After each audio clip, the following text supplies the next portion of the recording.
நேற்று வந்து ஒரு சட்டம் ஒன்று போட்டாங்க. பைக் டாக்ஸிக்கு வந்து அனுமதி கிடையாது, தமிழ்நாடு அரசு அனுமதி கொடுக்கவில்லை அப்படின்ட்டு மதுரையில் சொல்லியிருந்தாங்க அந்த கோர்ட்டு. இன்னைக்கு காலையில் பார்க்குறேன், ஊபரில் ரேபிடோலாம் பைக் டாக்ஸி வந்து அடிச்சுட்டு தான் இருக்கு. அப்போ நான் கேட்குறேன், தம்பி நேற்றுலாம் பிளாக் இது பண்ணிட்டானுங்களாப்பா, தடை பண்ணிட்டாங்களே, நீங்கள் எப்படிப்பா ஓட்டுறீங்க அப்படின்னா, ஆனால் அதெல்லாம் சும்மா தானே அது, அப்புறம் தடை பண்ணிட்டாங்கன்னா அப்போ இங்கே எப்படி நான் அடிக்குது அப்படின்றாங்க.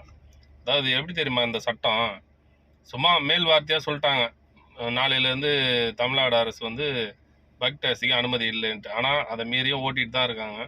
நீங்கள் ஆர்டர் போகிறதா இருந்தால் ஓலா, ஊபர், ரேபிடோ இந்த நிறுவனத்துக்கு வந்து நீங்கள் நியூஸ் மூலிமா அறிக்கை விட்டாதான் இது ஸ்டாப் பண்ணுவாங்க.